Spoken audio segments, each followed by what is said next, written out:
This article is from LouRockwell.com. It's from November 12th, 2020, called The Democrats' Coup 3.0 by Cherie Zaslowski.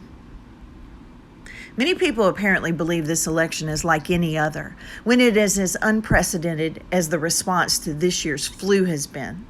Those who get all their information from the media, aka fake news, will believe what they're told. Trump is a dictator who lost the election but refuses to accept the loss. After all, the media has been branding him as an illegitimate president all along, so this fits in with their established narrative.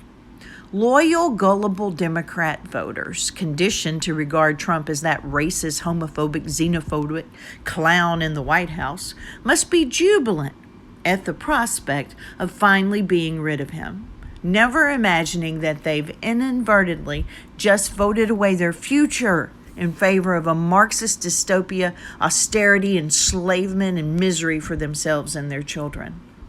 No one would knowingly sign on to this unless, of course, they expected to be the rulers.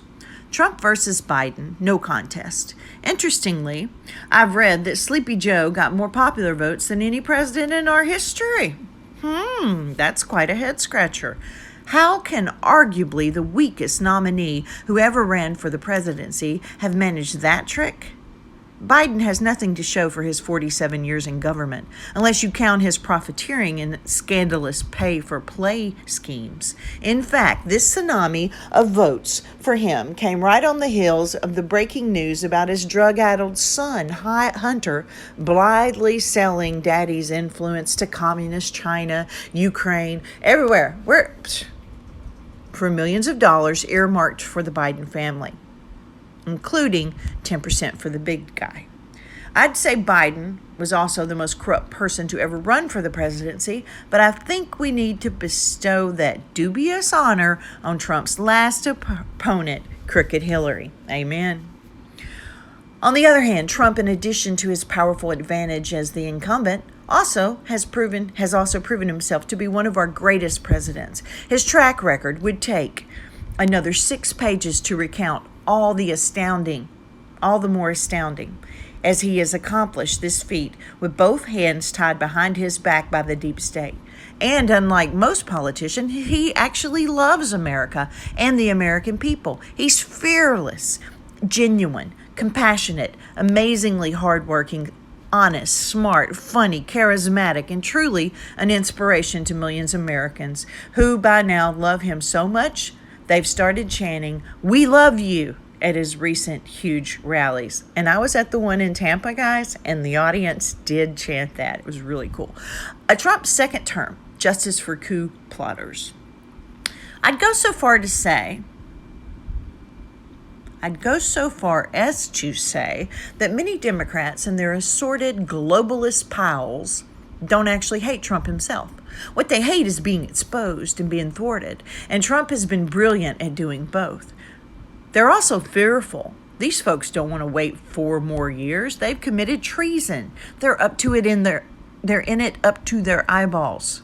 Recall that in 2016, Hillary was caught screaming at Matt Lauer for putting her on the spot in a presidential candidate forum. Afterwards, in one of her storied meltdowns, she yelled, "If that fucking bastard wins, we'll all hang from nooses."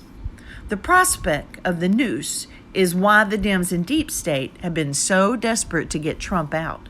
Unfortunately, all this time, POTUS has been without an attorney general who would aggressively pursue justice for these felons. And now we may have to pay a high price for the DOJ's negligence, dereliction in duty, or more likely, complicity. And yes, I mean Barr. No more benefit of the doubt. Now, I beg to differ here. I still haven't given up on Barr. I still think that there's so many machinations going on behind the scenes that we can't see yet, but we'll see. For now, push has truly come to shove. The leftist cabal, including not only the Democrats, but also the international banking cartel, Soros and Powell's, big tech, and the deep state, including those embedded in the DOJ, FBI, and CIA, etc., is going for broke. They would have preferred to implement their grand agenda of world domination under a Hillary presidency, since she's one of them and would have aided rather than impeded their plans. However, to usher in their vaunted New World Order, I believe they would have used the same COVID pandemic ruse they've inflicted on us this year. They had that playbook established for at least as far back as 2011. See the film Contagion. The Dems' multiple coup attempts, third time charm? Recall that the deep staters concocted an insurance policy to get Trump out of the Oval Office as soon as he got there. That was the Russia hoax, which dragged on for nearly 2 years. Then came the even more desperate Ukraine phone call hoax. That one was beyond absurd, but it kept the Orange Men Bad narrative alive, which I believe was its intended purpose. And now we come to the ultimate coup d'etat, the classic kind, the overthrowing of the government. Now the Dems and the enormously powerful globalists, Marxist cabal behind them, are trying to overturn the election that Trump clearly won. This time they're seeking to oust him, not by cooking up more phony scandals, but through massive election fraud. They're playing hardball. This is nervous time for us. These are very dangerous waters. Just as the enemies of America wargamed the pandemic, Event 201, shortly before unleashing it on us, so too did they wargame stealing this election from President Trump. Anyone with half a brain could see that Trump was going to win in a landslide, even after the globalist left pulled the rug out from under Trump's roaring economy with the draconian lockdowns. He was drawing unprecedented crowds at rally after rally, while Joe either hid in his basement or emerged briefly and spoke to groups of 30 people compared to Trump's 30,000. While Trump galvanized the crowds, speaking for an hour and a half or more, Sleepy Joe said as few words as possible, many of them garbled. He did, however, make one honest, revelatory statement. "We have put together, I think, the most extensive and inclusive voter fraud organization in the history of American politics." This has to be the most damning Freudian slip ever. The truth will out. Wargaming overturning the election. While the Russia hoax showed some ingenuity, the pandemic is the evil genius's masterpiece that continues to wreak havoc with our lives. By contrast, their election fraud is blatantly obvious and would be easy to expose and counter, were it not for the media's collusion. Tens of thousands of ballots mysteriously appearing at 4 a.m., all of them for Biden, overtaking Trump's dramatic lead in multiple swing states? Come on, man. Yet this outrageous plan could conceivably work here, as variants of it have worked abroad. More on that below.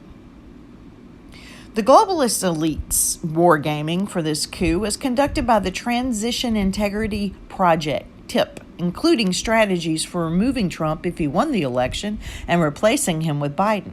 Huh? Why would you wargame a coup d'etat against your own president if he just won the election? 3 guesses. According to Roger Stone, the brains behind this treasonous plan is Norm Eisen, the Dem operative who also orchestrated the Ukraine phone call impeachment of the president. A snake in the grass. Norm Eisen. Worse yet, Eisen is apparently the mastermind behind many of the so-called color revolutions, largely funded by Soros, that have successfully affected regime changes in a number of Eastern European and Middle Eastern countries, by toppling legitimate heads of state through nefarious subterfuge. In fact, Eisen is a key author of the blueprint for overthrowing regimes, the Democracy Playbook, preventing and reversing democratic backsliding.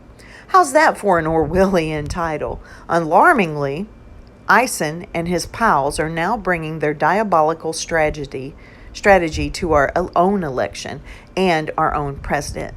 It is actually a pretty simple blueprint. To pull off a regime change, you need control of the media, which Dems have in America.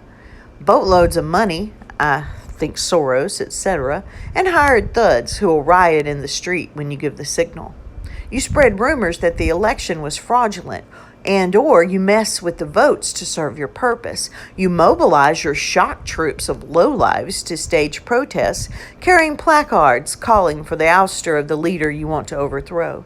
You trigger violence and mayhem. The press blares out your narrative on cue. The people are demanding that so-and-so step down, and presto, you send the legitimate leader packing and install your guy in his place. America's color revolution. The Trump century. Dobbs, Lubai, bring this home. I don't really understand that. Our own unconscionable media is right now aiding and abetting a similar regime change plot in America. Take a look at this quote from the New York Times. A sitting president has spent months telling lies about non-existent voter fraud. Now that his re-election bid is in deep trouble, but with the outcome still uncertain, he has unleashed a new torrent of falsehoods, claiming that the other side cheated. He has demanded that the Supreme Court intervene to decide the election in his favor.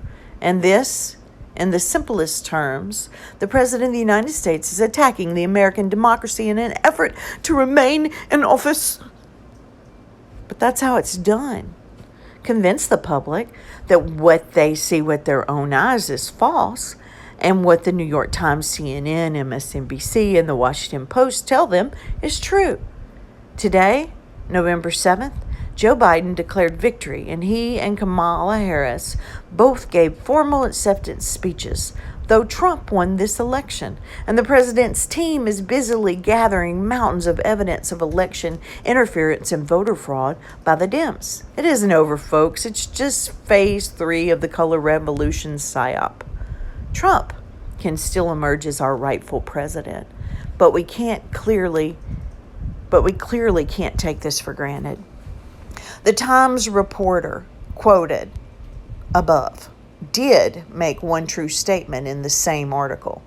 We just have to read it in the content of reality rather than in the left's poisonous narrative. This is a dark and dangerous moment for American democracy and for our republic if we can keep it. Great article. Good job.